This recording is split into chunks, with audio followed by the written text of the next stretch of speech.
se ha elaborado para los neuropediatras, con lo cual saben mucho del tema. Y entonces le hemos pedido que hoy nos hable de eso que nosotros sabemos un poco, pero no tenemos tampoco, como yo, no tengo tan claro qué impacto tienen las dificultades visoespaciales en la vida diaria, en todos los aspectos de la vida. Que cuando te dicen tu hijo va a tener dificultades visoespaciales, pues al principio piensas que bueno, que no se va a manejar muy bien en el espacio, pero realmente no sabes qué impacto va a tener en todas las áreas de la vida. Y eso es lo que ha estudiado Ana y está además divulgando bastante. Sí, molestando por redes sociales, sí. Y nada, y ahí estás, gracias Ana.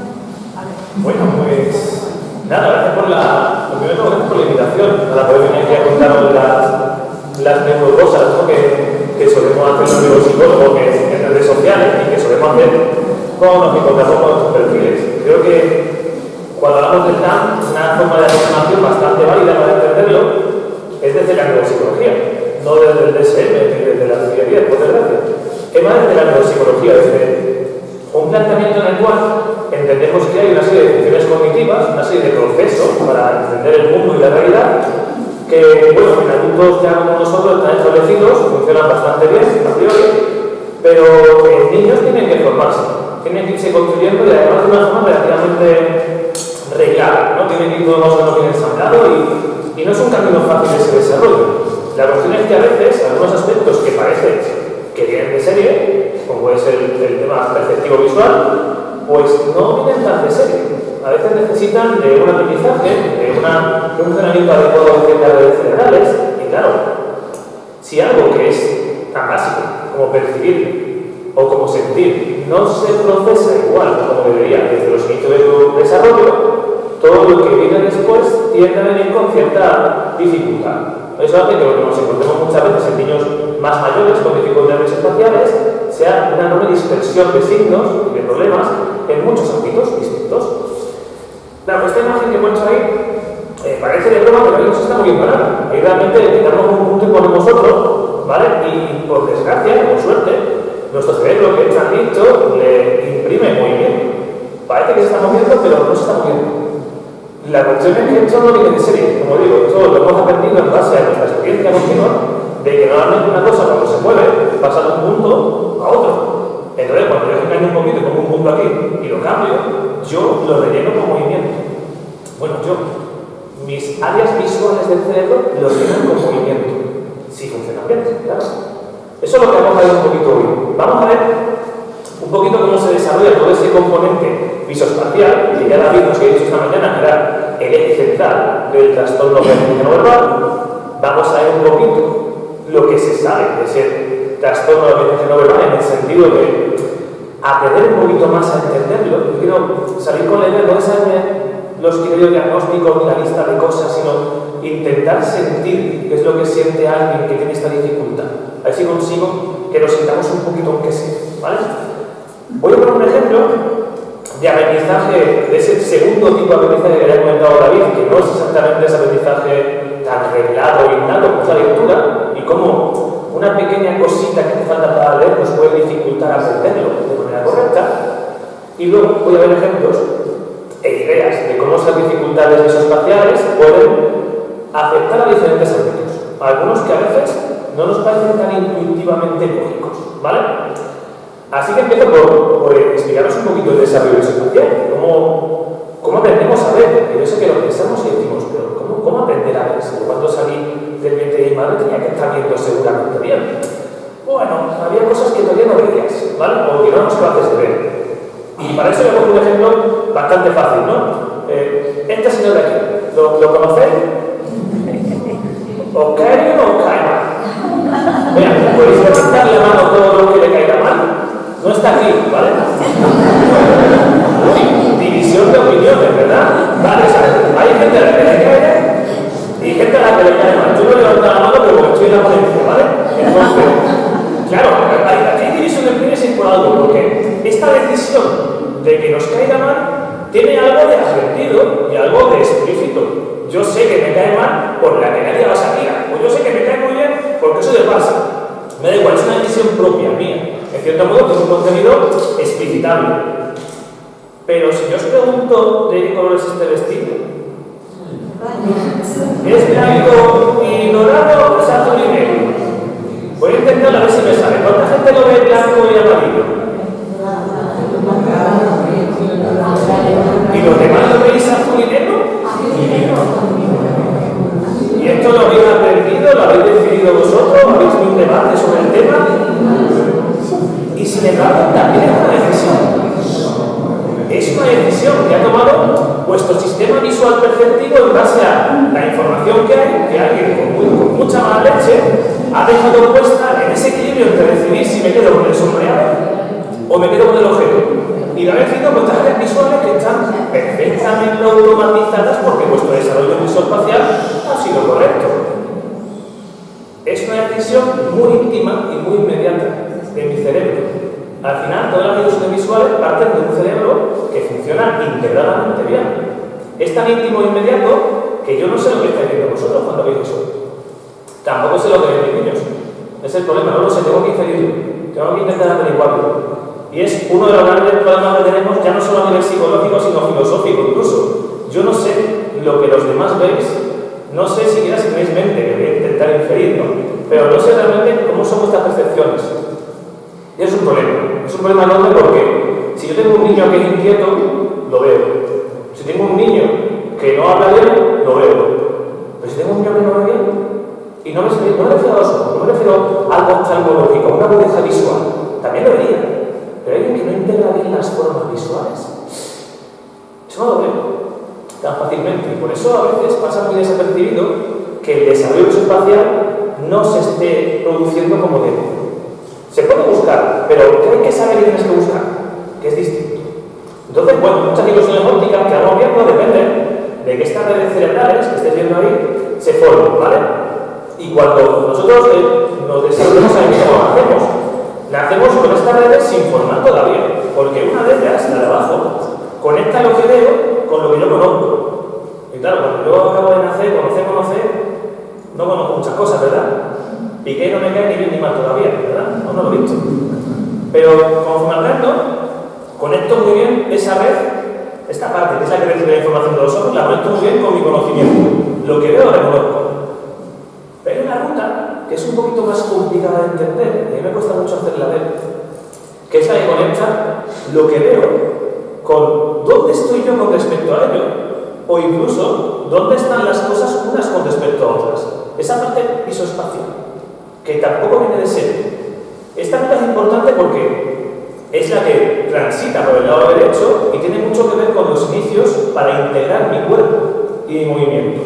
Porque de nuevo también, cuando yo nazco, no tengo el cuerpo muy integrado, ¿vale? Un bebé va descubriendo poco a poco que su mamá suya en base a ensayo y error. Al principio no sabe realmente muy bien dónde acaba y dónde tenía su cuerpo. ¿Qué estáis viendo ahí? Es una imagen hecha con muy mala leche. No sabéis lo que hay, ¿verdad? No hay manera. Esto hay que poner una foto de verdad y la ha descompuesto completamente. ¿Alguien se aventura a decirme qué hay? No hay manera, ¿verdad? O sea, no tengo experiencia previa, no tengo... Pero aquí de repente, ¿veis algo en estas imágenes? ¿Veis caras? Sí. Claro, veis caras porque hay un área de vuestro cerebro que se ha especializado en ver caras, que las ha automatizado tanto que cuando aparece un patrón similar no puede evitar reproducir una cara. Siempre y cuando ese área se haya formado bien, haya recibido bien la información, no hay ningún problema. No podemos evitarlo, es gracioso, ¿verdad? Pero esto es una tontería. Lo que acaba de hacer es convertir los objetos con forma de cara y las caras en algo tan automático de percibir que puedo centrarme en algo más interesante. ¿Qué me dice esa cara? ¿Quién es? ¿De qué lo conozco? Si tuviera que estar viendo la cara cada vez que os veo, como si fuera la primera vez que veo una cara, ostras, ¿verdad? Esto pasa mucho también con la lectura. Cuando empezamos a leer y demás, las palabras son un mundo. Cuando leemos automáticamente, áreas de nuestro cerebro procesan tan automáticamente lo que leemos que podemos centrarnos en entenderlo, porque no es nada fácil. Claro, así pasan cosas graciosas, ¿no? Que aparecen caras por todos lados y demás, ¿vale? Pero el actor y la cara, ¿verdad? Es universal. Es que es como, ahí parece que hay un perro, ¿verdad? En el parque, ¿no? Más o menos lo veo. Está hecho mala leche. Pero bueno, esto ocurre cuando tengo información previa. Si no la tengo, como en la foto que os he puesto al principio, esta no la hay. Ahora, la siguiente vez que os ponga lo que es la foto de verdad, ¿lo veis ahora? ¿Quién iba a decir que había un caballo ahí? Cuando la veáis, la próxima que veis imagen, en blanco y negro que está distorsionada, vais a reconocer rápidamente ese caballo y a esa mujer vestida de negro. Vais a reconocer el tirón, ¿vale? Cuando también me han dicho cuando con el PowerPoint y eso me complica, ¿vale? Pero en teoría, esta imagen está distorsionada. La siguiente vez que la veáis esta imagen, dentro de unos años tal vez, automáticamente vais a ver esto. Vais a darle forma, porque vuestro sistema perceptivo va a aprender y va a decir, esto era esto, a partir de ahí intégralo así. Siempre y cuando mi sistema perceptivo funcione correctamente. He ahí a lo que quiero llegar, ¿vale? Esta mujer, hablando de famoso, ¿la conocéis? ¿Quién es? Aquí hay que verdad. Muy guapa y demás, muy hermosa, un poquito girada la cabeza, ¿no? Pero todo bien, ¿no? ¿Hay algo? ¿O no hay nada? La boca está rara, ¿verdad? Sí. Qué raro es esto, ¿no? Vamos a girar la imagen, ¿vale? Fijaros ahora cómo está la imagen. ¿Vale? Y esto que ha pasado, que os ha ocurrido a vosotros, ¿vale? No es ni más ni menos que, de nuevo, vuestro cerebro, formado completamente bien y bien integrado, diciendo, veo a los ojos una boca, le voy a dar forma. Forma que sea coherente. Pero claro, cuando te lo pongo en buena posición, ya no lo hace tu cerebro, lo haces tú, el que mira y tú atrás. Vale, entonces, esto lo cuento muchas veces con esta cosa. Iros girando poco a poco así. A ver, hasta qué momento de repente se ve bien y se ve mal. Hay un punto en el que dices, y yo ahora no, y yo ahora sí, y yo ahora no, y yo ahora sí. ¿A que sí, verdad? ¿A que sí? Hostia, y te giras. Vale, ¿esto qué significa? Esto es muy gracioso. Es un chiste muy chulo para contar en los congresos, pero significa dos cosas para mí, ¿vale? Y para los que trabajamos con temas de percepción. Uno, estoy seguro de que no todos queréis lo mismo de granos para ver ese cambio. Igual que el sentido para unos era gris y para otros no. Esto es igual, ¿vale? Vuestros sistemas perceptivos no funcionan exactamente igual. Toman decisiones independientemente de nosotros, porque han aprendido a hacerlo así, ¿vale? Y lo segundo es que hay un momento en el cual estáis mirando con vuestro cerebro y otro con vuestros ojos, ¿vale? Cuando la imagen está colocada en perspectiva, estáis montando con vuestras áreas visuales, poniendo vosotros lo que falta para darle forma. Pero a partir de cierto punto, cuando me pongo en cierta posición, ya lo estoy haciendo de una forma más perceptiva en función de lo que estoy viendo. Al final lo que vemos depende de lo que hay y de lo que sabemos. Y lo que sabemos es un aprendizaje que se almacena en unas redes que si no se desarrollan bien, nos permiten que hagamos una percepción correcta del mundo y eso sería sumativo si ocurre muy temprano en el desarrollo, ¿vale? Esa es la idea que comenta este señor en un libro, muy chulo, esa idea de que lo que vemos al final es un poco, pues una mezcla entre la expectativa de lo que esperaba ver y una mezcla entre lo que hay. Y vuestro cerebro, mío, de todos los que estamos aquí y que están ahí fuera también, no para de intentar predecir qué es lo que vamos a ver. Lo que pasa es que lo hace con las herramientas que tiene. Y no todos tenemos las mismas herramientas. Ese es el tema del desarrollo de la percepción. Y si no, intentad leer esto, a que podéis leerlo. ¿Y ahora qué está pasando? ¿Cómo puede ser? Bueno, pues porque habéis auto... ¿Más otra vez? Madre mía, perdonad. Sí, ¿ahora se escucha mejor? Sí. Vale, intento mantener cercanía. Como he diciendo, al final este detalle de la altura nos lleva a una idea de que, como hemos aprendido a leer de forma competente, somos muy buenos lectores, le damos forma a entornos desorganizados, en este caso a palabras desorganizadas. De mi forma puedo leerlo. Si yo no fuera un lector competente, y esto lo que juega con cualquier niño de 6, 7, 8 años, que quiera leer esto, lo va a leer de forma silábica. No va a poder hacer lo que hacemos nosotros, que es leer según un estudio de una universidad. Ostras, estáis saltándoos completamente la lectura fonológica que enseñamos en el colegio para tener una lectura más visual, más global, vamos a decirlo así, que permita ir al significado, que es lo que nos importa.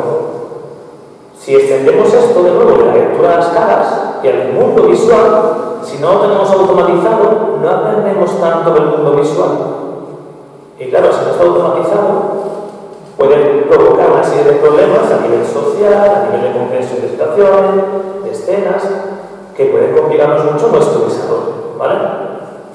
Al final, sin ir más lejos, la misma agudeza visual de un bebé va cambiando con la edad. Es que no ven lo mismo o no ven igual de agudo que vemos nosotros. Lo que pasa es que esto lo sabemos cuando intentamos salirnos de nuestra perspectiva egocéntrica en la que pensamos que todo el mundo ve las cosas como las vemos nosotros. Y eso pasa mucho y le llama mucho la atención sobre este tema a los profesores con los que trabajas.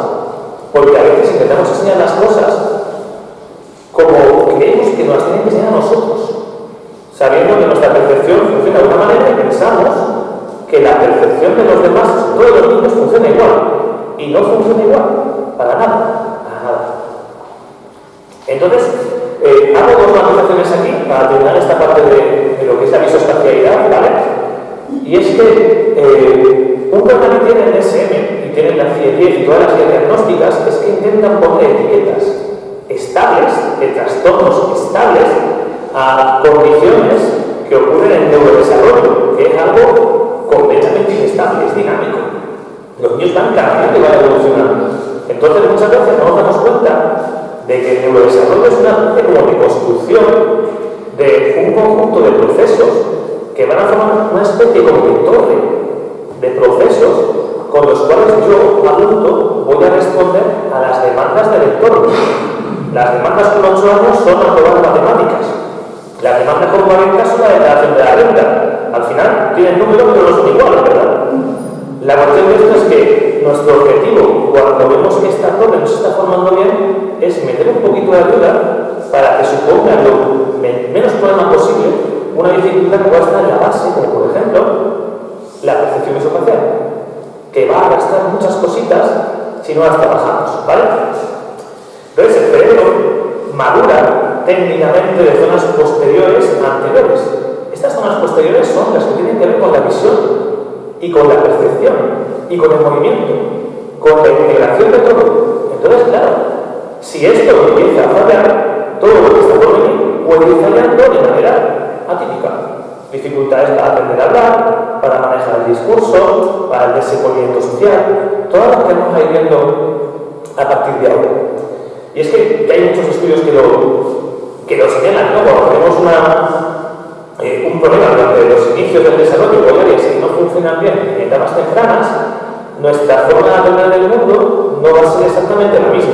Y de hecho, vamos a tender a priorizar las informaciones que nos resulten más fáciles de procesar. Si me cuesta procesar lo visual, voy a aprender a procesar mucho mejor lo verbal. Y esa va a ser mi forma de relacionarme con el mundo. Va a ser la que voy a utilizar. Entonces, es algo que yo he comentado también a David esta mañana, o comentaba que tenemos un kit de inicio en el cual memoria, percepción y atención vienen de base para aprender del mundo. Si la percepción no viene bien, o no funciona bien, o no se aprende bien, podemos encontrarnos alteraciones o dificultades en áreas muy diferentes, incluso algunas en etapas tempranas que tienen que ver con aspectos sociales, que llevan a un diagnóstico casi automático de un TEA o un trastorno de espectro autista. No mira las caras, no se dirige a ellas, bueno, a lo mejor no las percibe como debería, y no se trata de un componente puramente cognitivo-social. De tal es que estamos empezando poco a poco a ir entendiendo, ¿vale? Y entendemos que esa maduración cerebral lo que nos lleva es a aprender un poquito mejor del mundo y a ir viendo que poco a poco esos bebés van cogiendo los patrones del entorno, patrones visuales, para percibir de forma más automática todo lo que tenga que ver con la visión. En ese punto, como decía William James, cuando un bebé llega al mundo, se encuentra con una enorme y zumbante confusión. Esto es una locura de estímulos a los cuales no sabe darle forma. Pero su cerebro, como herramienta que es para eso, se dedica a irse modulando, a ir cambiando para que aparezcan patrones y se automaticen. ¿Vale? Patrones visuales generalmente, patrones auditivos, que permiten en cierto modo, basado en la evolución cultural, permiten que más o menos nosotros nos vayamos pudiendo dedicar a otras tareas más complejas. Si automatizo el movimiento, automatizo la visión, puedo aprender otras cosas distintas, ¿vale? Pero no somos sujetos pasivos, como estaba diciendo, porque realmente ya no está fuera de nosotros, sino que está dentro de nuestras cabezas. Aquí está la clave, como decía, de ese inicio de lo que es el patrón del trastorno de la atención neuronal. Ese problema muchas veces en el cual nos quedamos sin capacidad para hacer ese tipo de predicciones, que insisto, son muy graciosas en cuanto las vemos en imagen, ¿vale? Pero que al final lo que nos llevan es a pensar que cuando está fallando lo visoespacial, esa torre que utilizamos para desenvolvernos en el mundo, ese conjunto de procesos, no se ha montado de forma correcta. Y es muy posible que nos encontremos una dificultad enorme para integrar lo visual y lo motor. Todos esos errores perceptivos que tenemos en los inicios, que se resumen en cierto grado de torpeza, dificultad para manejar objetos, problemas para automatizar aspectos motores, como montar en bici, todo eso tiene una mezcla entre dificultades motoras y también de tipo perceptivo. ¿Vale? Es un poco la idea. Y sobre todo, donde más nos llama la atención y nos cuesta un montón de verlo, de captarlo nosotros, es cuando hablamos de esto. ¿De dónde estoy yo con respecto a vosotros? Si estoy cerca o estoy lejos, ¿vale? ¿Dónde está mi cuerpo? Incluso a veces con una tendencia a no tener un esquema corporal bien adquirido, de manera que no sé manejar las distancias y me acerco demasiado o me alejo demasiado. Y también para percibir cómo los objetos se relacionan entre ellos. Esto, insisto, que para nosotros es automático porque nos hemos desarrollado de una manera en la cual no tengo ningún problema. En el caso de muchos trastornos de neurodesarrollo, no ocurre de manera correcta. De algo tan simple como coger esta botella así, que parece una tontería, ¿vale?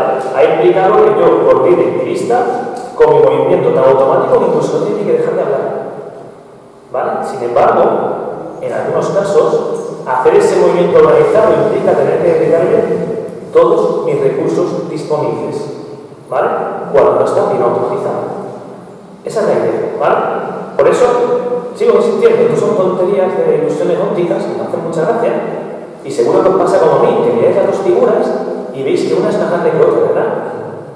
Se ve claramente. No lo habéis decidido vosotros, simplemente se ve que la de arriba es más grande. Y cuando lo miras a fondo, las dos son iguales. Porque simplemente cuando tú tienes una perspectiva en dos dimensiones, un dibujo cualquiera, pero le logras tener un cierto patrón de profundidad, automáticamente tu cerebro ya percibe distancia e incluso tamaños distintos.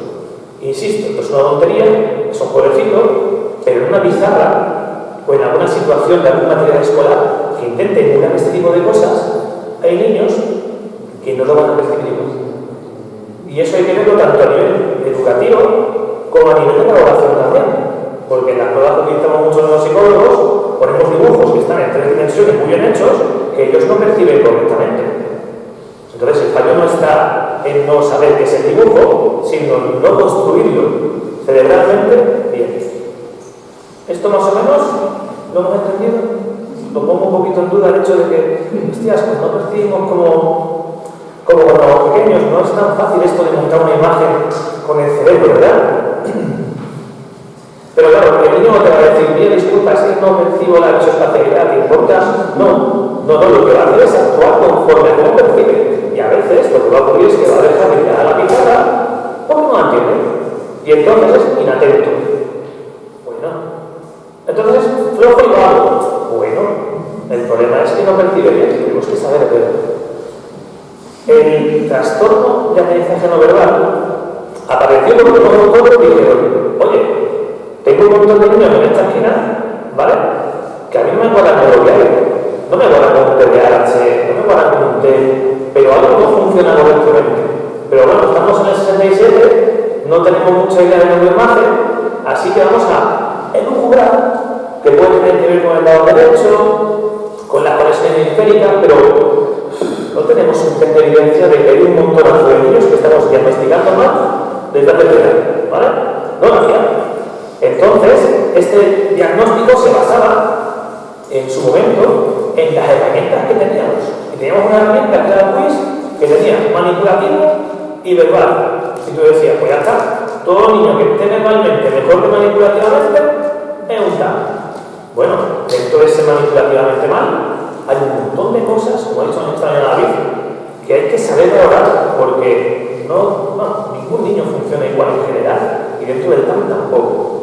De hecho, esta mañana he tenido la suerte de estar en un taller con muchos niños de aquí. Y si algo he visto ha sido, aparte de buena gente, heterogeneidad. Cada uno distinto, cada uno con su historia vital, con sus dificultades, con su forma de encajar cada comentario. Entonces, bueno, sí, me paso esta pruebecita y si sale más bajo que más alto el TAM. Pues ningún TAM funciona igual en el entorno, ni su entorno ha sido igual. Entonces, esto se queda demasiado atrás, ¿vale? Aunque siga siendo un estándar, ¿no?, de clasificación. Al final, la hipótesis nos lleva a pensar, lo que se ha ido viendo en mucha investigación, que ahora sí que la hemos ido haciendo un poquito mejor, ¿vale? Que hay una red, en teoría, en la esférica derecha, que parece vulnerable. Vulnerable hasta el punto de que no está haciendo o no puede hacer su trabajo como debe, que es registrar información visual del entorno y engancharla con la coordinación motora. No lo puede hacer, eso no quiere decir que ellos no puedan hacer cosas, quiere decir que las hacen con menos automatización, lo cual es sobrecarga más. Pero claro, ¿cómo os explico yo esto a vosotros, que ya tenéis un cerebro formado y que aprendéis rutinas motoras casi sin problema? Os apuntáis a salsa, bachata y más o menos sois adultos evidentes, ¿no? Podéis aprender sin problema. Es complicado, ¿verdad? Imaginarnos eso.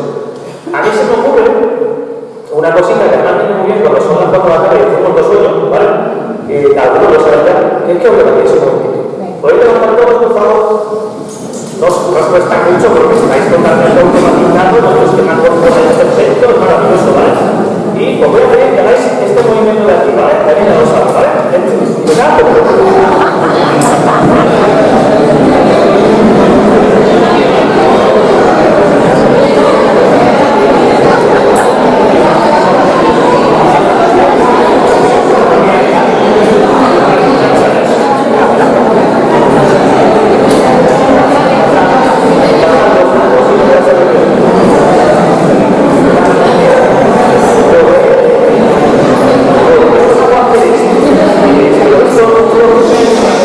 ¿Qué sentido tiene hacer esto, ¿vale? Lo hago por dos cositas, ¿vale? Una, porque fijaros lo que habéis hecho, ¿eh? Habéis visto una imagen de un niño que no parece que está moviendo la cabeza, sino moviendo un mural, ¿vale? La habéis traducido, la habéis girado en vuestra cabeza, porque la habéis girado, ¿vale? Para convertirla en un patrón motórico. Y por supuesto, a la primera no os ha salido bien, ni a la segunda, ni a la tercera.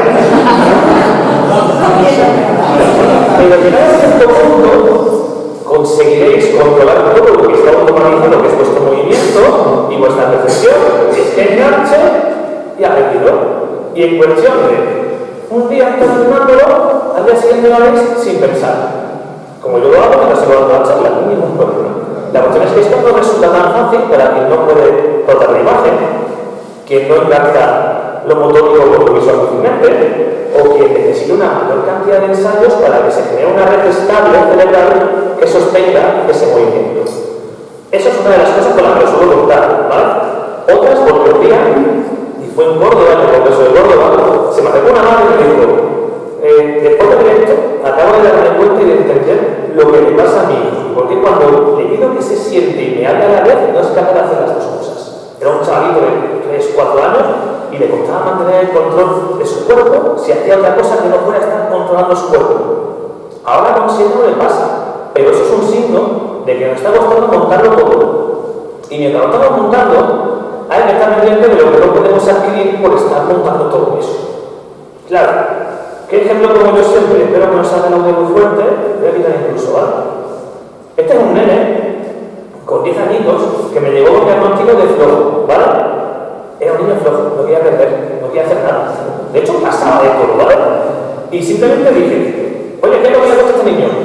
Atarse los cordones. Que yo creo que en esta sala, atarse los cordones, todos sabemos que es un hito del desarrollo que no está descrito, pero es importante, porque no es fácil, ¿verdad?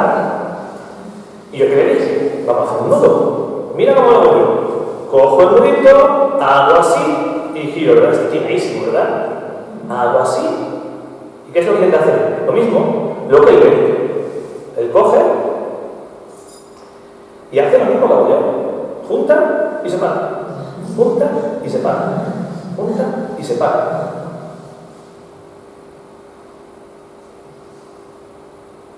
Y no sale.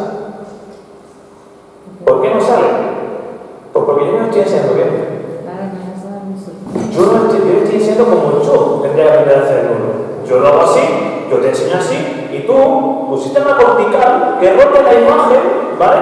Que haga el movimiento y que... No, chico gato. Lo que pones detrás de él, coger la mano y decirle que vamos a sentir de otra manera, ¿vale? Porque si yo quiero que tú aprendas a hacerlo como lo hago yo, mirándome a mí, me estoy equivocando de canal para enseñarte. Vamos, como he dicho esta mañana, a verbalizarlo.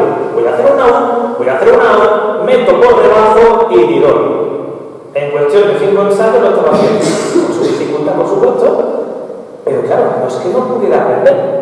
Es que a veces nos equivocamos en cómo enseñar, porque damos por supuestas muchas cosas. El cerebro de niños, que de por sí tienen que tenerlo, él con 10 evidentemente ya tiene dificultades claras, ¿vale? Pero ahora, este niño hay que llevarlo, no hacer un nudo como consulta, que tampoco es tan divertido, sino al contexto del colegio. ¿Cuál es el problema? Me confunde el mayor con el menor, me dibuja el mapa de España girado, lo está haciendo por fastidiar. ¿O no? Hay que intentar de alguna manera ver por qué se producen las conductas. La misma conducta puede tener 50 cosas de más, ¿vale? Y algunas veces son temas visoespaciales, ¿vale? Pero, de nuevo, cuando nos vamos a los criterios de diagnóstico del TAM y vemos que lo visoespacial es un eje central, vemos muchas más cosas que tienen que ver con la integración de todo el esquema corporal, tanto a nivel táctil, tanto a nivel de movimiento, tanto a nivel de integración, ya no solo de mi cuerpo, sino de toda la información que hay de una escena, en una situación. Me da igual una escena visual o una escena social. Hay muchísima información y yo no soy capaz de darle forma. Y como no soy capaz de darle forma, mi respuesta no está tan adaptada como debería. Y eso va haciéndome que poco a poco la autoestima. Porque me aproximo a una situación social, no la capto entera, no hago una síntesis adecuada y lo que recibo del entorno es que no lo estoy haciendo bien. Entonces yo pego un pasito más atrás, ¿vale? Eso lo ocurre muchas veces. También, curiosamente, con las matemáticas. Yo esta mañana ha sido el típico momento en el que he dicho algo que se hace mal, todo el mundo, matemáticas. Tú dices, madre mía, ¿qué ha sido esto? O no, casualidad.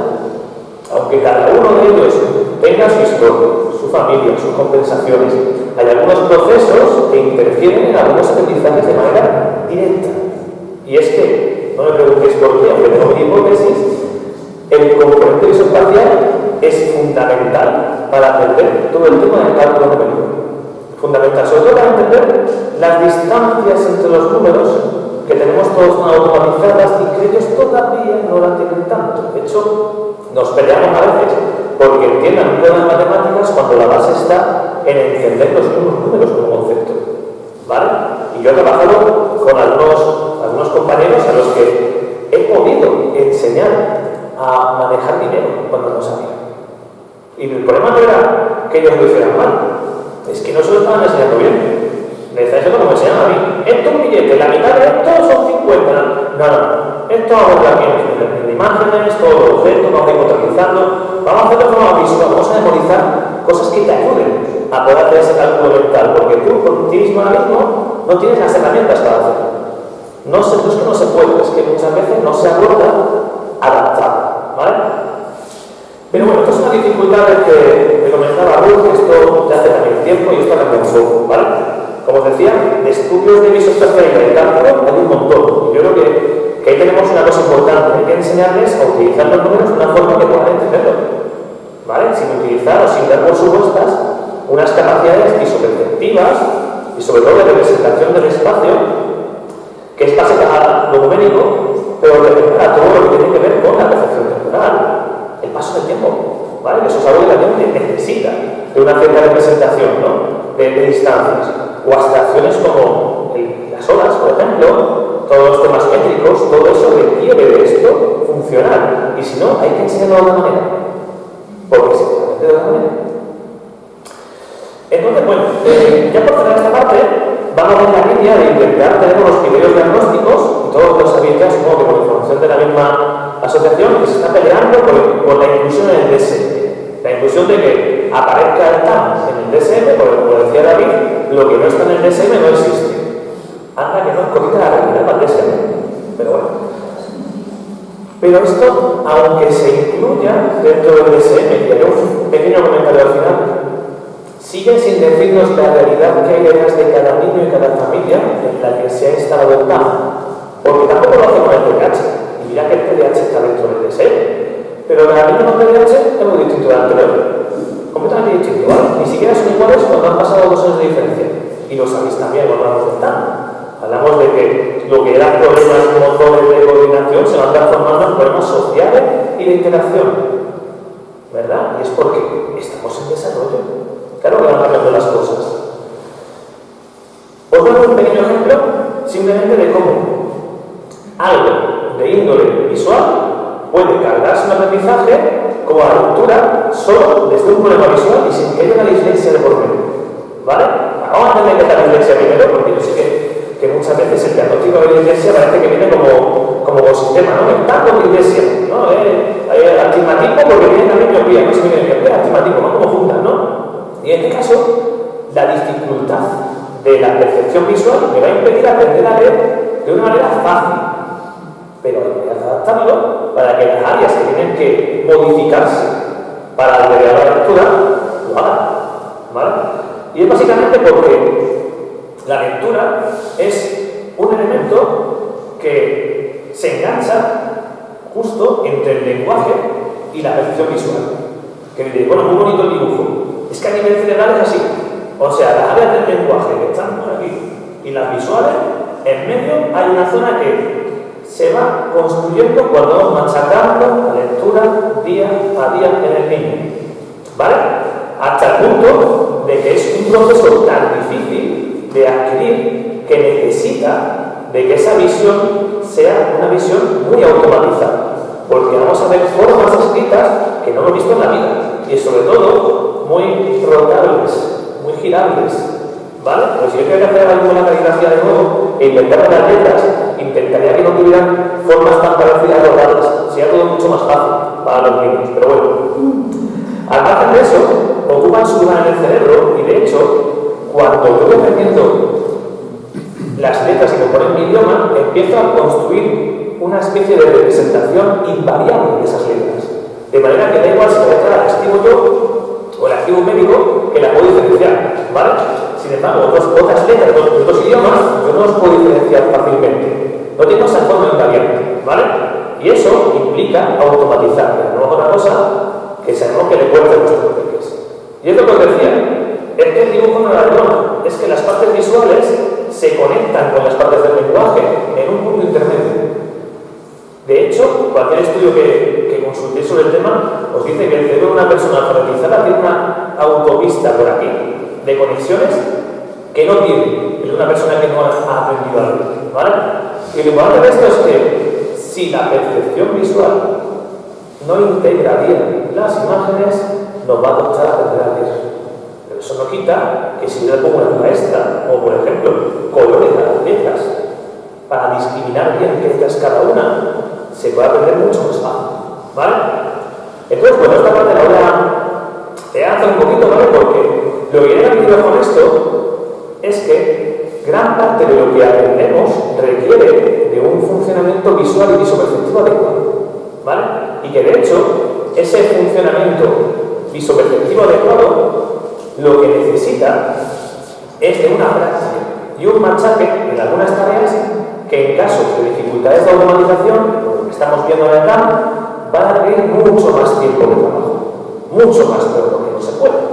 Y el problema es que, bien sabemos, el sistema escolar tiene sus tiempos, ¿verdad? Y si no te adaptas a ellos, pues ya vas detrás del tren y tienes que correr a alcanzarlo.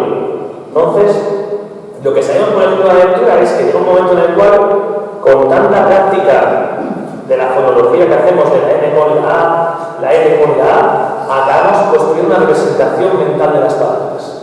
Esa representación es mi herramienta para leer, igual que las representaciones visuales son mi herramienta para ver el mundo.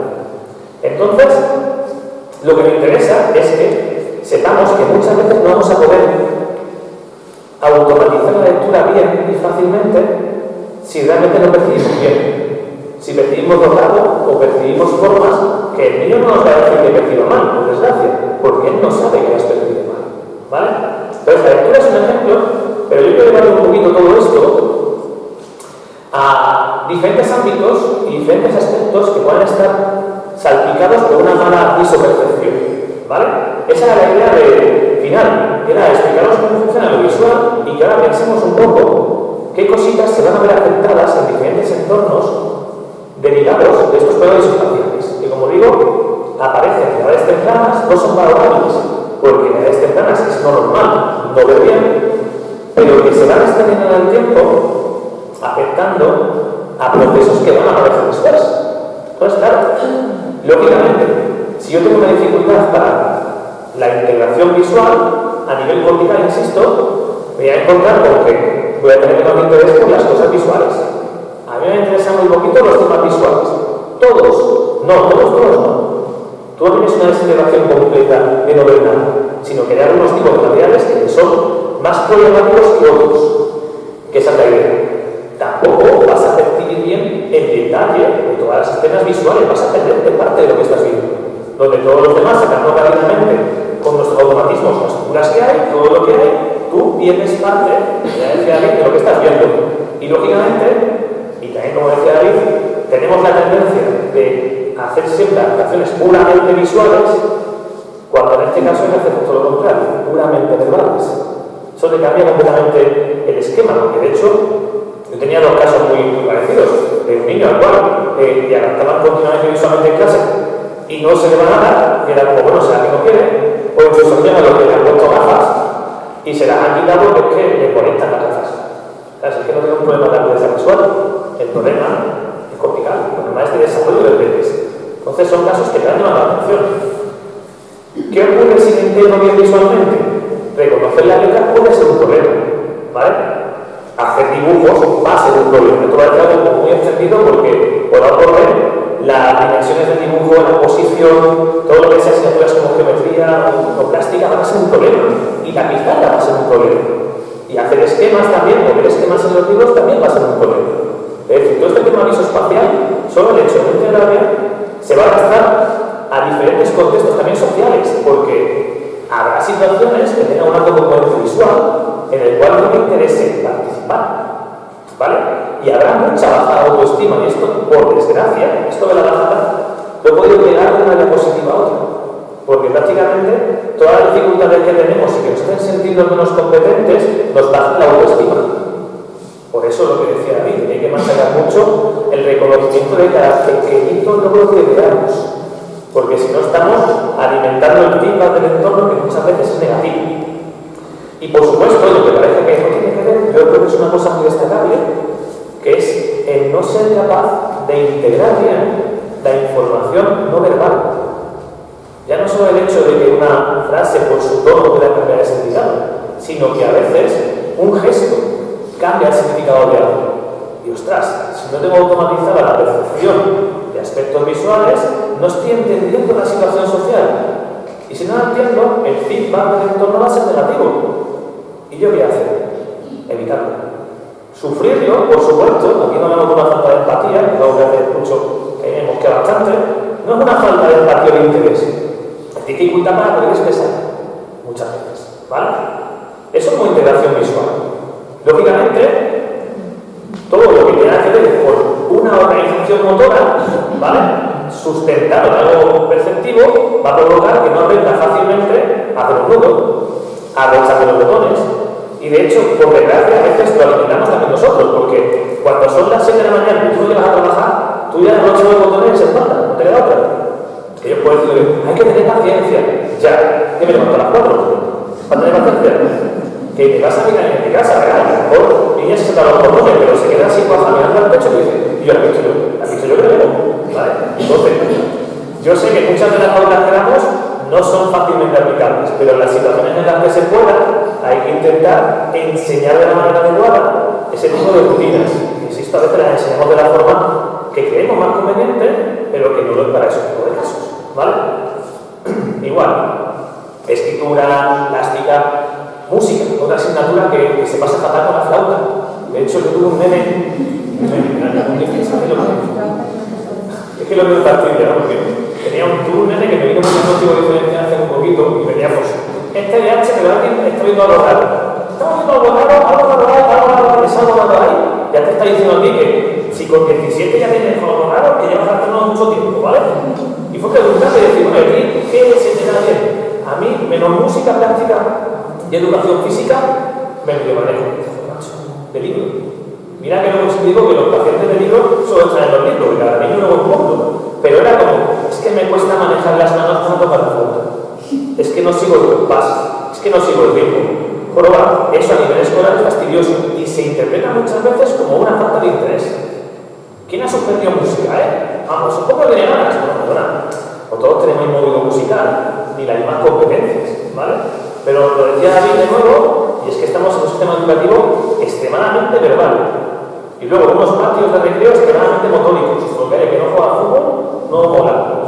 En fin, cosas que ya sabemos, pero que llevan de nuevo a que socialmente yo evite situaciones motóricas. No siempre, Recordad lo que estoy diciendo, no siempre, porque tenemos muchos perfiles, ¿vale? A veces hay niños que tú de otro. Como decíamos de un padre, si mi niño está perfectamente ahí en motor, si juega fútbol, tío, pero ¿cómo juega? Pues habrá que ver cómo se integra. Realmente no está encima del entorno o pasa de encima del entorno y con interferir, aunque sea poco competente. Genial, te lo firmo. Pero que a veces nos encontramos otros perfiles de esa sensación de no soy competente y no tengo ganas de que se vea. Entonces, de alguna manera, a nivel social, todas esas bajas de autoestima nos acompañan. En la lectura, como decía, puede haber meditación en primeras etapas, que no quita de cuando aprendan a leer sean excelentes lectores, ¿vale? Hay quien no pasa por eso, pero a veces la lectura es como una sobrecarga, porque yo no leo de forma automática, leo con un esfuerzo tan grande que ahora tú me preguntas qué he leído y te voy a decir, o como cuando yo leo en inglés, en voz alta, ¿vale? Que intento pronunciar y no me entero de nada, ¿vale? Eso no está automatizado, es lo que tiene. A nivel escolar, pues lógicamente, si adaptamos los materiales un poquito, podemos conseguir que la sobrecarga lectora sea menor, que sean capaces de leer un poquito mejor o comprender. Pero esto nos arrastra a un problema que todos mencionamos mucho, que es la lentitud en tareas escolares. Porque entre el tiempo que pasa, en entender qué tienen que hacer y decidir cómo hacerlo, nos hemos cansado. Se nos han ido horas, ¿vale? Y de nuevo otra vez, pues claro, voy a evitar trabajos en grupo y ya tenéis esa sensación otra vez de baja autoestima, de baja competencia, porque claro, yo pongo a leer y yo no lo veo bien, yo no entiendo, yo no quiero leer por falta, ¿vale? El feedback lo veo claro. Con la escritura, pues bueno, hoy lo hemos estado hablando también en el taller, allí pues éramos 17 creo que yo y 18 que íbamos más, ¿vale? O sea, yo soy, mi letra también es para ver, entonces claro, yo me siento muy identificado con ello porque cuando quiero tomar apuntes empieza a comprimirse la letra y no hay manera, ¿vale? Entonces yo entiendo que ahí lo que pasa y lo que ocurre es que evitas cualquier tarea que implique escritura y que además, si tú intentas tener un control motor de ese trazo que en los adultos está técnicamente automatizado, lo escribo sin pensar muchas veces, y en ellos no, la sobrecarga es tan grande que de nuevo otra vez, si hago eso, acabo cansado enseguida. Comprimo la letra, empiezo a saltarme partes, empiezo a ignorar la tarea. Todo eso va dificultando todo ese tema motórico y todo ese tema visoespacial también, que implica organizar bien el movimiento en base a lo que veo, va a sobrecargarme. Y ya que os cuento, ¿no? Problemas de los exámenes, para empezar a ir por escrito, márgenes, líneas, ¿verdad? Cuando si tú le pones un papelito a una hojita con las líneas puestas, le acabas de salvar un esfuerzo sobre tu mano para que es intentar escribir recto. Le pones las hojas de líneas y le has quitado un problema de encima, le has descargado ese proceso de escribir. Con nada, con un detallito. Y de nuevo también, pues si no eres competente escribiendo, sientes que tu autoestima baja, ¿vale? Esta tal vez es la más complicada, porque, claro, ¿cómo relacionamos lo visoespacial con la gestión de la novedad? ¿Vale? Y es que muchas veces lo que nos encontramos es que, como he dicho antes, todo el tema de esa automatización, todo el tema de esa organización, de ver la escena completa, implica que muchas veces yo no sea capaz de gestionar competentemente lo novedoso.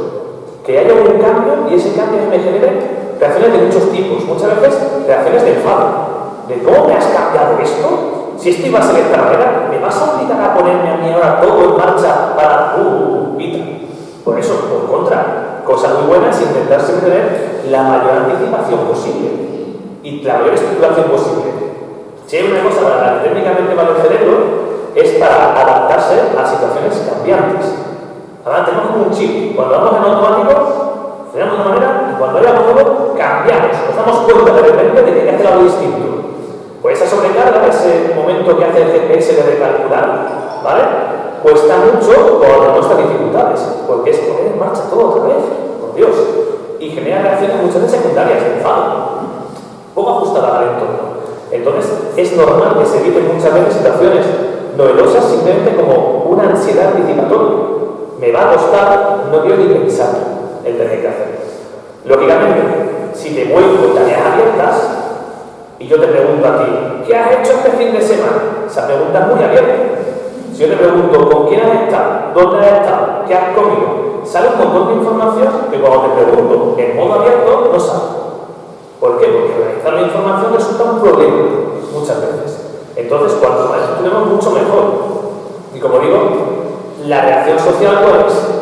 Mi grupito cerrado, mi entorno cerrado, mis amigos que sean más o menos predecibles. No quiero abrir mucho más el espectro porque es difícil de controlar, ¿vale? Entonces, es un poco lo que puede ir ocurriendo, en algunos casos más que en otros. Y del cálculo que os digo, si ya lo sabéis, ¿no? Que es un auténtico, es un castigo muchas veces, porque el abordaje del cálculo es muy complicado. Y cuando vamos a los más mayores, porque siempre digo lo mismo, los niños con TAM, luego son de mayores, ¿sabes? Y tienen que hacer cosas un poquito diferentes, ¿no? Como un cambio, una vuelta, trabajar en la tienda, aprender a conducir, ¿vale? Son detallitos, ¿vale? Entonces, claro, todo el tema del cálculo, si no se aborda tempranamente, sabiendo que no podemos esperar que cojan la información de una manera tan automática como los niños, implica que arrastremos problemas de abstracción, de magnitudes, de horarios, que obligan también, en etapas más adultas, a que todo trabajo que queramos hacer sea lo más estructurado posible sin cambios. Horarios cerrados y tareas muy bien estructuradas porque, oye, no me puedo organizar fácilmente ante un cambio, ¿vale? Pero luego otra vez, ese tema visoespacial a veces tiene que ver con cómo aprendemos a calcular y es importante muchas veces poner en papel cosas que enseñamos a viva voz, en papel para que se vean y verbalizando lo que es 1 euro menos 2, 3 menos 1, que se vea en el espacio, porque esa capacidad de generación mental de un espacio visual no funciona igual, ¿vale? Y de nuevo otra vez, sensación de falta de competencia y mucho sufrimiento por darse cuenta de que no logran hacer cálculos que otra gente hace fácilmente. Entonces eso duele mucho. Por eso, ya por cerrar estas ideas sobre dónde hay problemas, en qué entornos por causa de algo visoespacial, sí digo que es importante tener el DSM, sin duda, ¿vale? Siempre que doy charlas de este tipo, acabo haciendo igual. Tenemos que echar o tenemos que producir que se reconozca este trastorno en las guías diagnósticas. Luego estamos todos de acuerdo que sí, porque si no está puesto en las guías diagnósticas, en guía de pediatría, resulta muy difícil que alguien lo diagnostique, ¿vale? Pero también tenemos que pelear con la idea de que a lo mejor lo que viene en la guía diagnóstica no es exactamente lo que es el TAM, sino que va a ser lo que nos han dejado libres el resto de trastornos. Vale, lo digo así porque suena muy duro, ¿no? Pero antes de cambiar todo el esquema que hay, el huequecito que nos dejan es lo visoespacial, y así lo vamos a meter. Bueno, pues nos estamos dejando todo lo que hay alrededor. Y de hecho, a lo mejor, y esto me queda para mi terreno, vale, me deja decir que sí, pero había que neuropsicologizar un poquito el DSM, porque haría falta entender mejor el perfil cognitivo de cada niño y no irnos al síndrome nuclear. Porque el síndrome nuclear, que se mueve mucho, habla poco o no ve bien, es una cosa que va a condicionar todo el desarrollo. Entonces, vamos hacia el camino de tener este diagnóstico, desarrollo, trastorno del desarrollo visoespacial, que bienvenido sea si nos permite pedir ayudas y lo pide que se lo reconozca, pero sin quedarnos en la autocomplacencia de que está todo el trabajo hecho, sino que ahora hay que explicar bien, si se consigue esto, a docentes, a profesionales, qué es lo que realmente hay detrás de estas dificultades. Así pues, espero con esta charla haberos hecho ver un poquito mejor las implicaciones de lo visoespacial en muchos ámbitos que nada tienen que ver con lo visual, parecía, sobre todo porque así podemos anticipar algo. Tanto a nivel diagnóstico, eso es más mi campo, ¿no? Pero anticipar las cosas que nos van a venir por culpa de estos problemas y así poder entender mejor un poquito pues, lo que está por venir en cada desarrollo, los problemas que nos vamos a encontrar y que bueno, también pienso que cuando os juntéis aquí tantas familias en momentos vitales tan distintos, con edades tan distintas, pues algunos salís de guía a los que están empezando en la situación y otros aprenderán de los profesionales que venimos y al final, los unos por los otros, haremos que los niños estén mejor y más felices, que es lo que importa. Ole. Así que muchas gracias.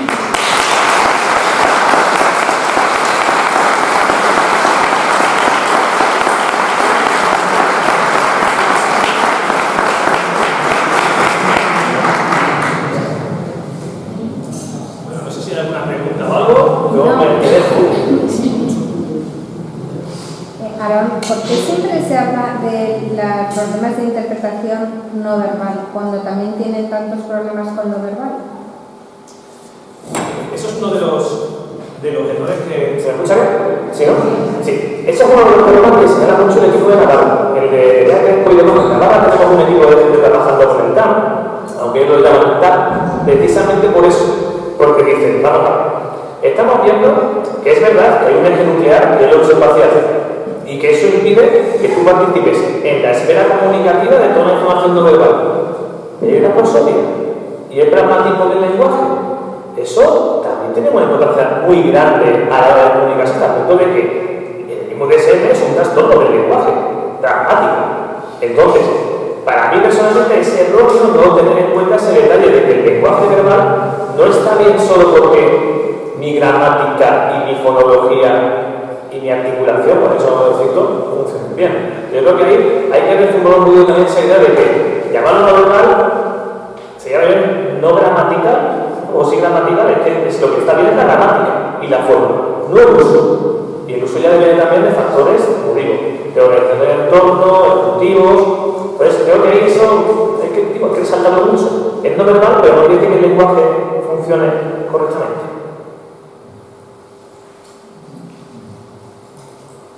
Más preguntas, me dejo planchado, ¿no? Todavía tenéis una pregunta. Y para reconocimiento del DSM, ¿qué se puede hacer? ¿Por qué no se avanza? ¿Por qué no? Bueno, pues fíjate que es curioso que el SM1 creo que ocuparía una cosita muy pequeñita y el 5 ya hemos visto, ¿sabes?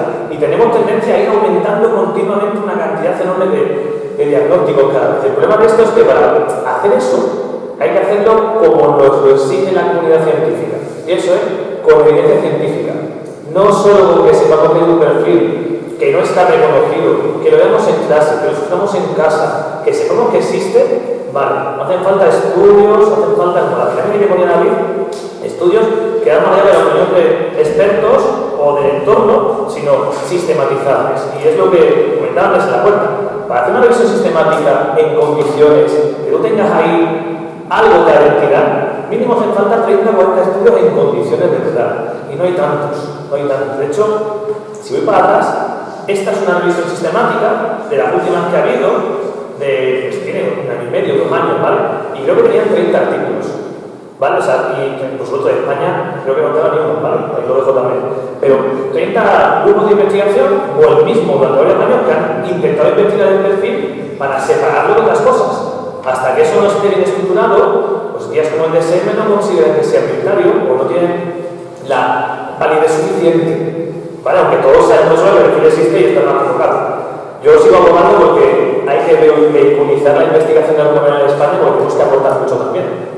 Y nos haría falta para que cuando yo hable del plan en muchos sitios me digan lo primero de todo, bueno, eso es un pseudo diagnóstico, ¿no? A mí se me caerá, por favor. Si venía a hablar de esto, será por algo de leído, ¿no? Y hay gente que todavía pone en duda la existencia del perfil, lo cual a mí me deja desolado, porque lógicamente ya no partes de un punto cero, tienes que desmontar una idea predefinida que sigue extendida por ahí, es que algunos no lo desarrollo existe, y eso tampoco es así, hace falta mucha evidencia. ¿Sí? ¿Verdad? Bueno, en la línea que estás hablando del DSM, yo hace una semana, 10 días, tuve un contacto con una psiquiatra de un centro de salud público y me dijo, que me dejó bastante sorprendido, que el personal de salud mental en España utilizaba el CIE no utilizaba el DSM. Entonces, es un poquito, echar un poquito más de guinda al problema, ¿no? Porque si estamos con el DSM, pero ellos se citan al CIE, vamos en el mismo proceso, no sé. ¿Cómo va el tema? Sí, pero eso es una explicación cultural. El DSM es más americano y la CIE es más europea. Y por eso está diciendo yo que hace falta estudio en España y más allá de Europa, porque claro, si el DSM no se va a mover, habiendo lo que hemos vivido en Estados Unidos, en América, del norte realmente, desde la estrategia no que hay cosas, y está costando meterlo, la CIE va a decir, bueno, en España no hay estudios que no hay muchos, hay muy poquitos, muy fragmentados, entonces hace falta vinculizar esa investigación de alguna manera. Sobre estas investigaciones que ayudarían a alcanzar, incorporarnos como trastorno en el DSM, ¿son estudios concretos o vale? Por ejemplo, nosotros como asociación ya hemos participado en varios estudios finales de carrera, no sé qué, o son estudios de muestra, no sé si me explico. Sí, serían estudios empíricos con muestra, es lo que ya está. Por ejemplo, estuve en el tribunal de una tesis doctoral, pues fue hace 2 años, la gente de Navarra me estaba trataban de intentar entender cómo funciona esa globalidad y distinción global, la coherencia central en niños con diagnóstico mental. Claro, ahí tiene una muestrecita de niños a los probaron para sacar una prueba adelante que permita medirlo mejor. Cosas de ese tipo son lo que necesitamos, es decir, unificar muestras, sacar perfiles cognitivos, ver evolución, cosas así que demuestren que ese perfil es claramente disociable de otros. ¿Qué tenemos en contra? Pues que realmente, como los diagnósticos no están bien, bueno, no voy a explicar todo esto, pero hay muchos fallos diagnósticos en el DSM, pues muchos de nuestros niños caen en ellos.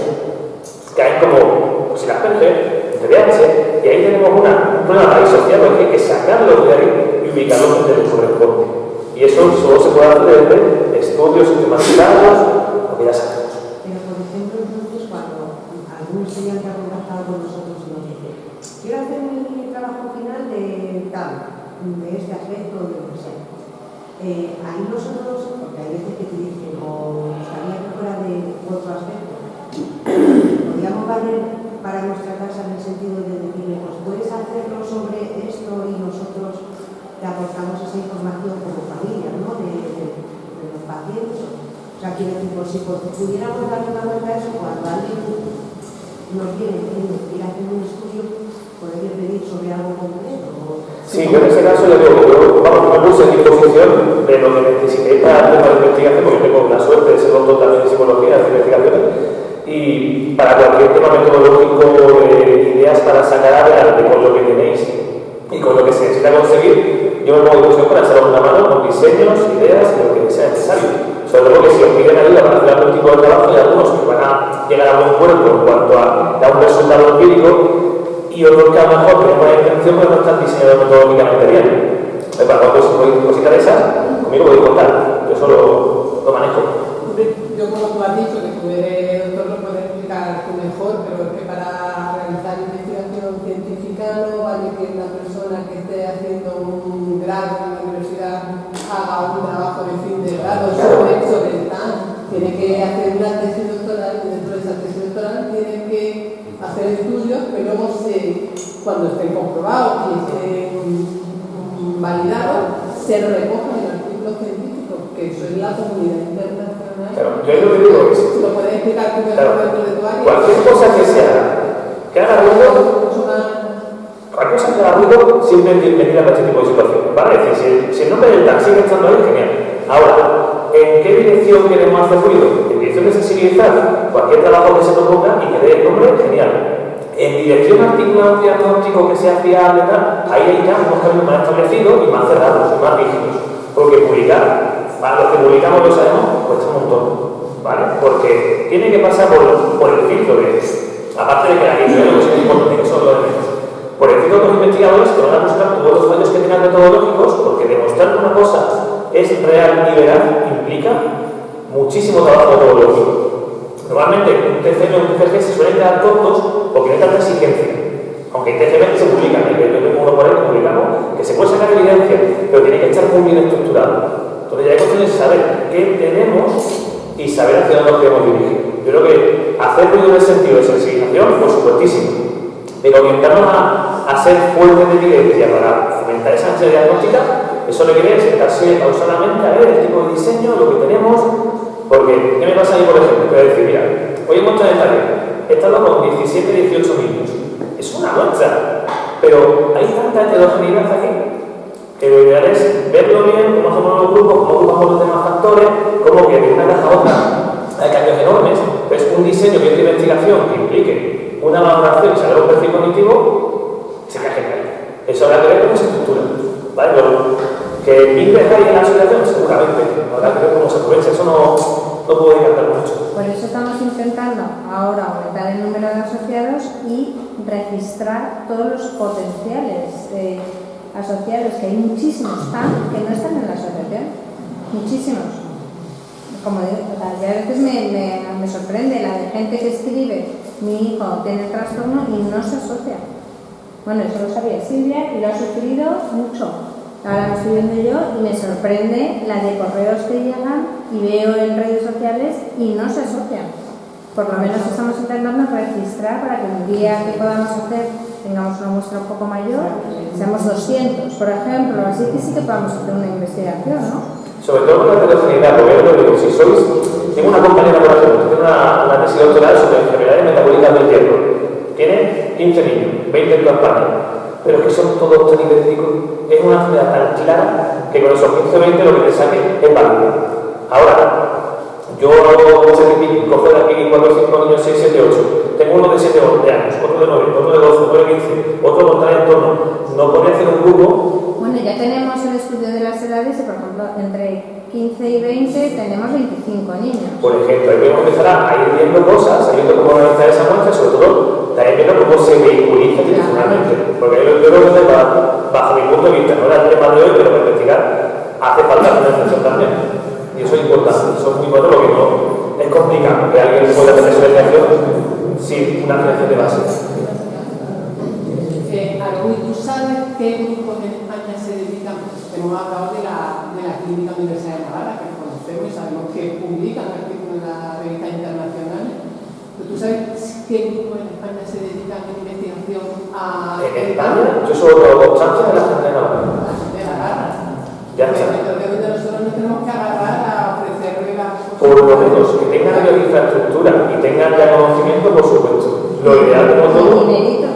Claro, el tema es lo institucionalizado porque al final siempre hay fondos que van dedicados a la investigación que las universidades lo manejan muy bien, pero las universidades hay una cosa que no tienen en sus centros, que es la muestra. La muestra la van a valorar bien por lo que las universidades hacen muchas veces. Entonces, ahí es encontrar un equilibrio. Y luego nosotros muchas veces hablamos de alumnos que están terminando el grado, pero claro, los alumnos lo que quieren realmente es terminar el grado. A lo mejor les mueve, pues, que son familias de algún lo que sea, pero ellos pueden hacer un estudio y el estudio, bueno, queda en vía muerta, lo siguen. Claro, ahí dependerá de la situación también. Y conocer serán grupos de investigación que investiguen en otros trastornos y que les hagan ampliar o cambiar un poco la línea, ¿no? Porque tengo una experiencia con trabajos de fin de máster y trabajos de fin de grado. El problema es que tienen tiempo muy limitado. Tienen 4 meses para hacerlo. Claro, eso te marca un poco aquí el componente metodológico. Los estudios requieren longitudinalidad y más tiempo. Por eso, lo de la tesis no es una idea de esta vez. La tesis dura muchos años porque tienes que dedicarle mucho tiempo a un diseño que demuestra algo que solo se demuestra con un tiempo. Es otro detalle. Igual lo puso ahí David en la pirámide, los estudios transversales, que son los que son más tipo TCM, que lo hacen una medición rápida, eso estamos en la pirámide, está casi, no al final, pero y a longitudinal, le hace un poquito más arriba, porque tienes una medida más estandarizada, más tiempo de producción, más fiable. Eso es un metodológico, si es una cuestión también de contactar con equipos de investigación, que seguro que lo hay, pero que yo mi consejo, que tengan financiación detrás, que hayan publicado antes, porque esos son los que saben cómo moverse por el mundo de la investigación. En mi opinión, yo creo que esto ya es... Un añadido, y tú estabas al tanto, y el equipo anterior que fue el que lo contactó con ellos. Hay una sociedad americana sobre el trastorno y en mayo, creo que lo difundimos, no lo estamos comentando aquí ahora. En mayo vimos que ellos supuestamente han sometido ya a la inclusión al DSM el trastorno. Ahora, hay esos intentos y más. Ellos son 1000. No, bueno, la investigación en España siempre está por detrás, eso lo claro por todas las cosas. Porque han sacado a Asperger del DSM. ¿Por qué lo han sacado? Bueno, Que se han sacado a Asperger, que es conocido. Porque lo han metido dentro del aspecto. es que han intentado darle una dimensionalidad. de capacidad. Sí, pero si han sacado a Asperger siendo algo tan conocido, ¿cómo vamos a meter?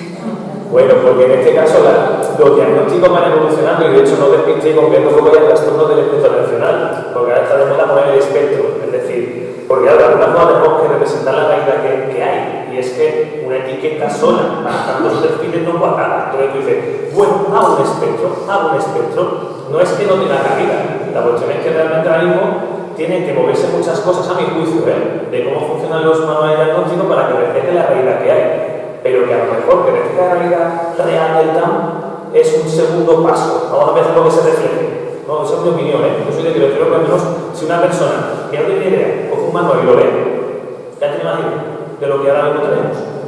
En mi opinión, Ya digo, ya habrá que ver cómo se gestiona. Lo que sí me gusta es alarmar mucho a los compañeros de mi gremio de neuro y de neuropediatría de que cuando se habla de un déficit espacial no es solo eso. Si no nos quedamos con lo de siempre, lo que se mueve mucho es TDAH. Bueno, es que yo diría que me muevo mucho, ¿sabes? No implica un problema.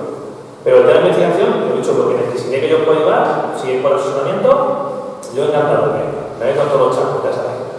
Y yo te quería preguntar otra cosa, a ver si la sabes. Mira, a Pablo lo han diagnosticado en la USU de Córdoba, ¿vale? Y de la Seguridad Social. Y él tuvo neuropediatra lo derivó a una psicóloga clínica que decía, yo soy la secretaria de neuropediatra.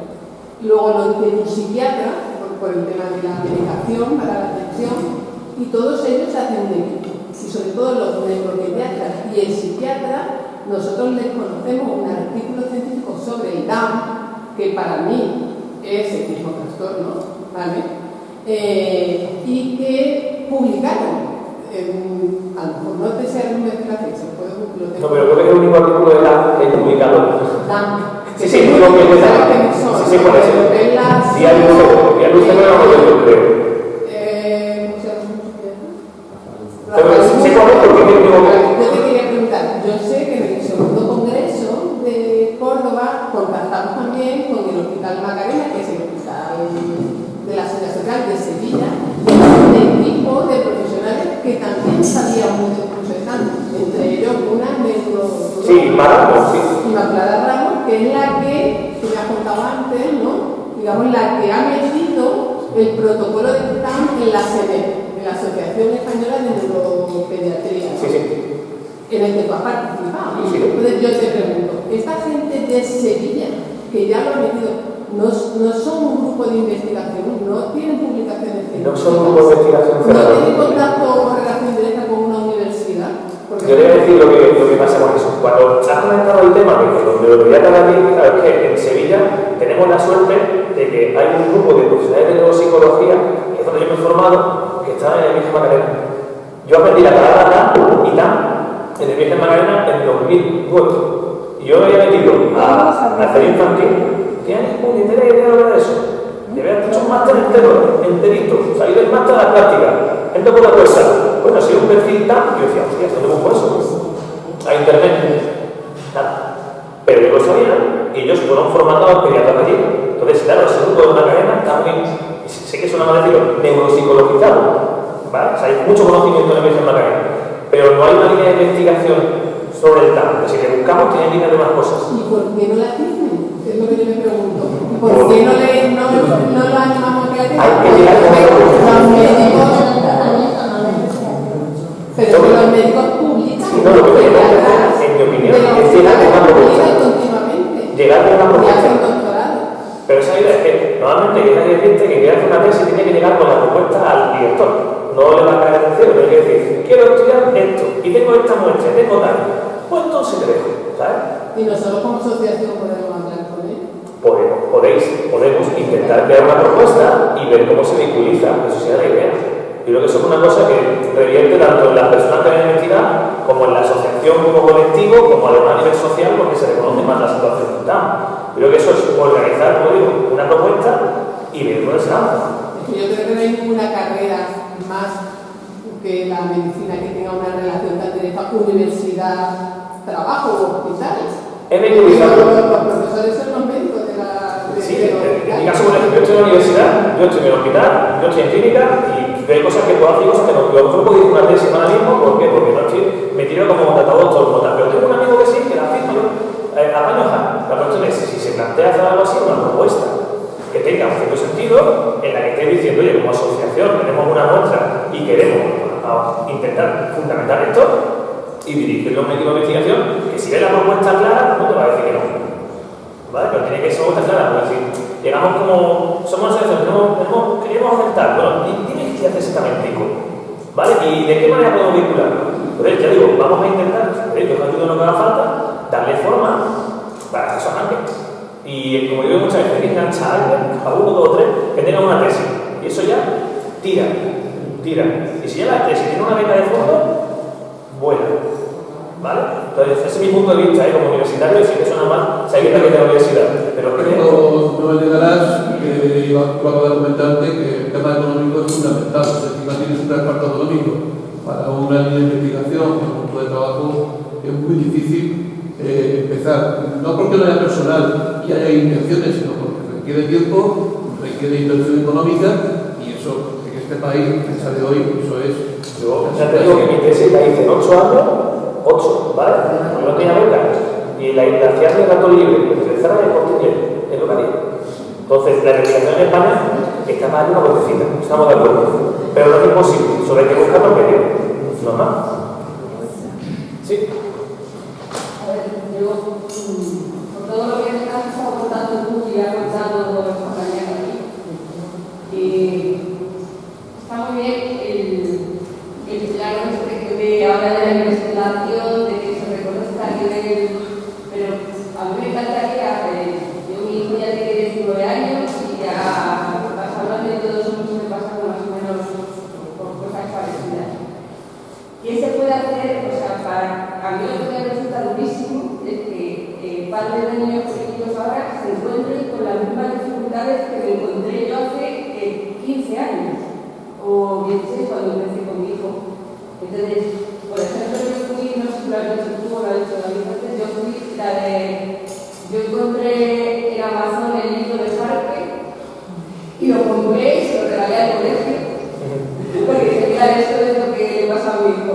Entonces, un poco, yo siempre hablo que luego de contar de coña de ir haciendo apostolado del TAM, porque yo a todo Dios que se me acerca se lo cuento. Me ha pasado en el dermatólogo de los veranos que ha ido a tomarse que había unos chavales que eran antes de decir y les explicó lo que era el TAM. O entonces, ¿cómo podemos articular? Porque a mí me parece durísimo que todavía, por lo que he estado hablando hoy, haya que decirle a los profesores determinadas cosas, a los directores de los colegios, al pediatra, al psicólogo, sigue siendo alucinante. Entonces, yo creo... Pero ¿qué te lo quiero decir? Porque claro, el problema es cómo hacemos que esto sale en tantos colectivos. Claro, yo quería decir, yo tengo una pequeña vena medio optimista, ¿vale? Siempre digo una frase que te la leo, que es que poca gente en poquitos sitios haciendo cositas pequeñas, al final haciendo cosas grandes. Siempre digo lo mismo. Entonces, eso que tú dices de yo voy de apóstol del TAM, yo mismo también voy de apóstol del TAM. Y cuando hoy nos hemos sentado, aquí todos juntos ya hemos hecho algo. Porque solo sea porque alguien ha visto en mis redes sociales o en la vuestra que es una unión del TAM. Habrá uno nada más, curioso que lo buscará. Y esta vez se van a encontrar más cosas que las que había hace 10 años. Yo mismo tengo la suerte de que soy profesor en un máster de la Universidad de La Rioja, en profesorado en psicología de educación, y he tenido la suerte de poderle meter mano al tema y meter el TAM como eje central de los trastornos perceptivos. De principio, resistencia, por supuesto, no entendemos lo que es, no sabemos lo que va. Ya está metido en una universidad y en otra y cada vez más. Entonces, poquito a poco vamos consiguiendo que vaya calando, pero claro, somos poquitos y nosotros lo estamos cumpliendo. La investigación al final es una cosa de máximo. Si tú consigues publicar vía científica, eso al final revierte en que se lo quiera leer de nuevo. Porque el hecho de que tú encuentres algo de evidencia, hay gente que lo lee, ¿vale? Entonces, poco a poco, como lo estáis haciendo, y luego lo estáis haciendo bien.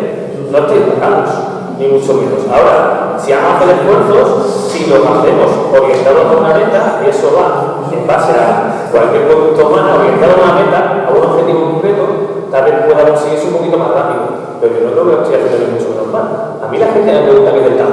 Antes me sonaba chino. Entonces, y eso... A nuestros familiares también les suena chino, imagínate. Eso. Bueno, no sé si... Yo te quería preguntar una cosa del contenido de tu diálogo de la Has hablado de la ansiedad anticipatoria. Mi hija tiene muchísima ansiedad anticipatoria y yo intento trabajar con ella, entonces ella hace listados y listados para anticipar todo y planifica todo el rato, ¿no? Anticipa.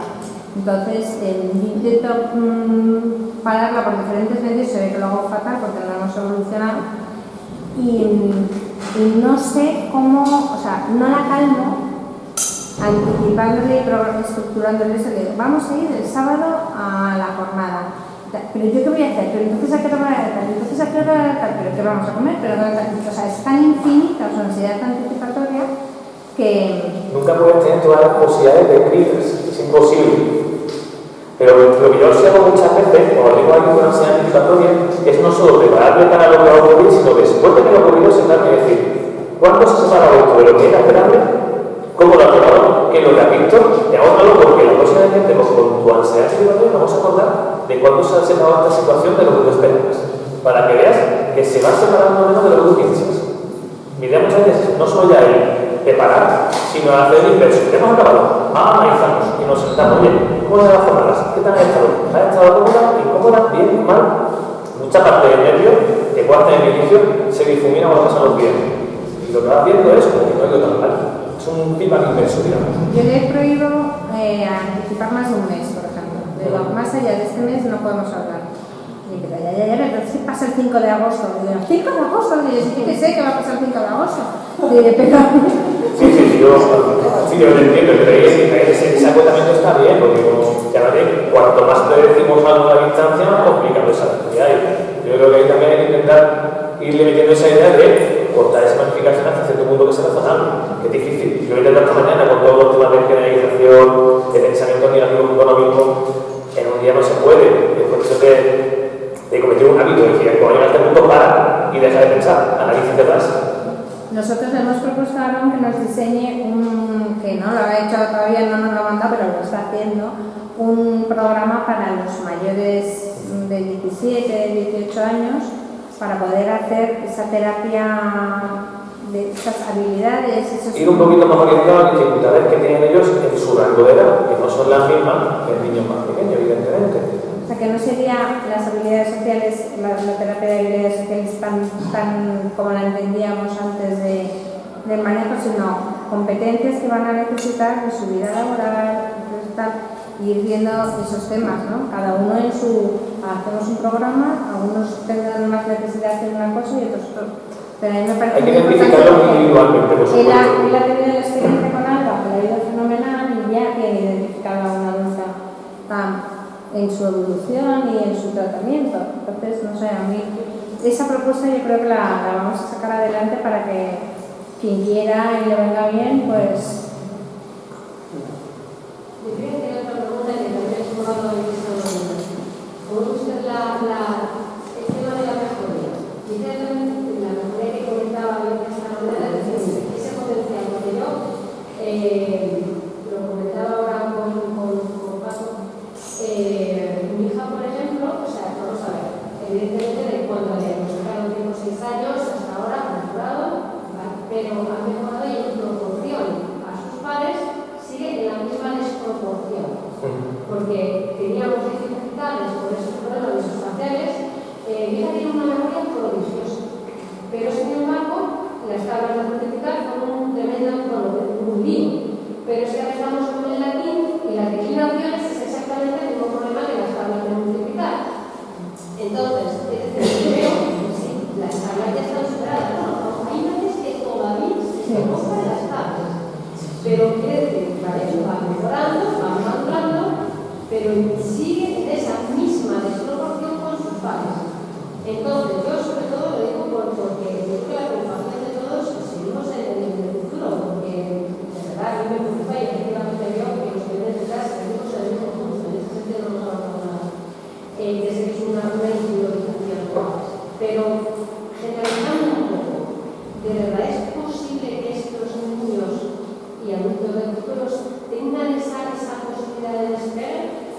real, aunque se pueda mejorar algo, pero es que yo de verdad que no la veo. Es que no la veo. Tengo un compañero en el trabajo que hace funciones como de peor, ¿no? De consejería, de comida, no sé qué. Bueno, yo me parezco muchas veces como en casa con mis hijos. Apagar los que has apagado, ¿por qué? Porque tampoco se da cuenta y es una persona con muchísimos años. Es decir, hay ciertas cosas, porque yo veo mis hijos que nunca se llegan a mentalizar. Es que no realizan. O sea, es decir, se queda en un conjunto en el que tú solo tienes que recordar tomar la alimentación por las mañanas, bueno, pues, y seguimos haciendo muchas más. Yo he probado sobre el tema. ¿Sabes tú? Porque estás activa, ya sabrás sobre lo que decían. Bueno, mentira, yo me callo, entonces después de una semana le digo a la psiquiatra, bueno, no hemos tomado la medicación, como me dices que yo sobreprotejo, no ha habido medicación esta semana. Seguimos así, estamos hablando de una persona que va a camino de 67 años. Es decir, eso no va a mejorar.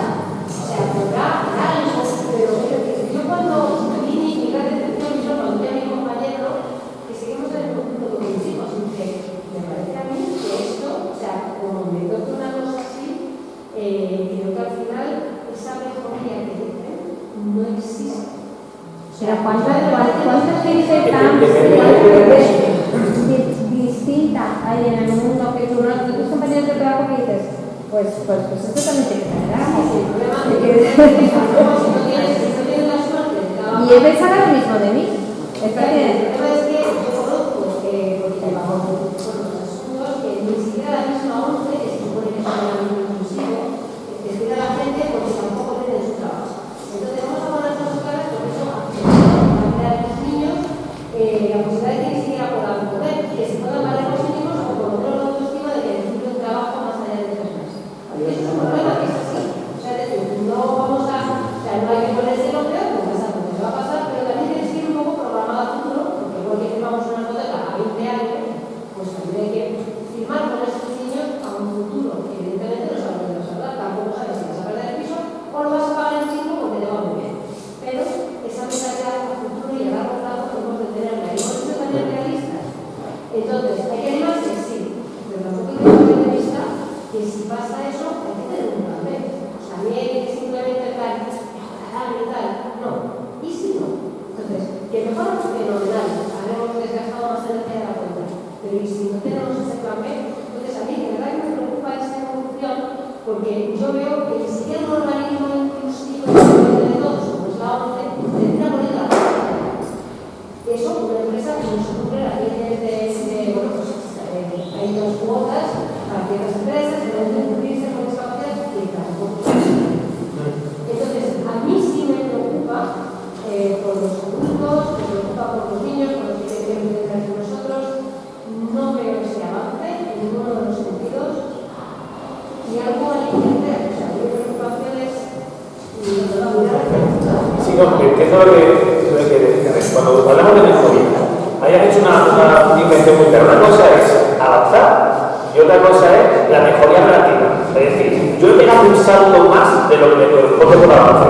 El neurodesarrollo se te da para arriba. La cuestión es si consigues alcanzar el camino en el que tendrías que estar o si hay dificultades se evidencian hasta el punto de no afectarte. Y está claro que ya sabemos que hay muchas dificultades de índole visoespacial que se mantienen también durante etapas más altas. ¿Vale? No se cura. Lo que pasa es que la compensar muchas veces algunos aspectos. Ahí depende de si tienes una adecuada compensación o conoces bien esas dificultades y si el entorno hace lo que tú no puedes hacer con él. Como te puedes adaptar bien, pero tú no puedes adaptarse bien. Pero claro, ahí todo el tema de la ayuda inclusiva, el tema de que haya trabajos adaptados, facilita mucho el desempeño, pero si no los hay, pues tampoco juntos muy lógicamente, porque lanzado así, abierto a todo lo que venga, me va a resultar más complicado. No imposible, más complicado.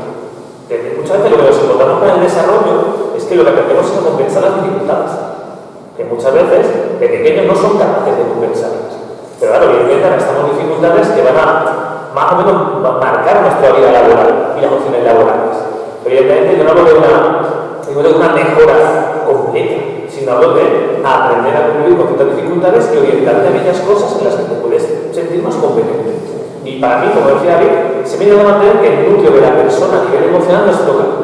Porque a ver si no hay cosas que puedes realizar y por miedo no la vas a intentar nunca. Eso sí que me parece un problema bastante grave.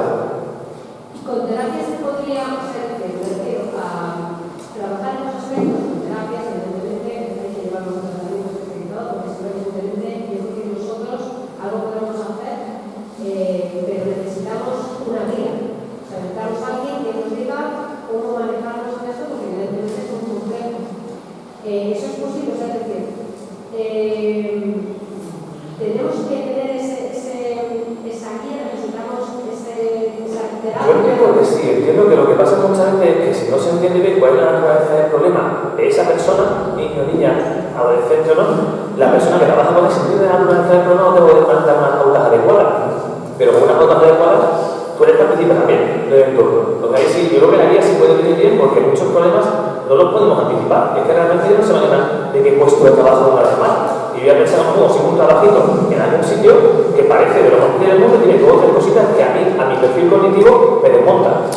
¿Vale? Entonces, creo que esa guía viene bien. No tengo un tratamiento intensivo 3 veces por semana, no, pero a lo mejor sí una guía de cierto acompañamiento no vendría mal a nivel neurocognitivo para saber, oye, vamos identificando los problemas que pueden venir con este nuevo trabajo o esta situación y identificar también la forma de intentar solventarlos.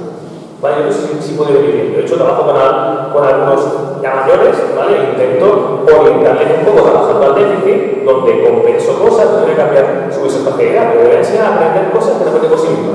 Y por otro lado, anticiparlo cada semana en un punto. Va a llevar un trabajo y ¿qué te van a pedir? Vamos a sentarnos, analicemos las cosas. ¿Qué tenemos? ¿Qué no tenemos? Esa guía puede venir muy bien para ellos. Y también para que la familia pueda saber cómo actuar, porque muchas veces queremos actuar, pero nos cuesta saber exactamente cómo, porque no es fácil. Pero yo creo que sí, ese proyecto es importante, a mi juicio. ¿Vale? Mira, si te sirve de algo, responderte un poco desde la experiencia que tengo con mi hija, que es mayor, que la entiende y lleva un año trabajando. Vamos a ver, la dificultad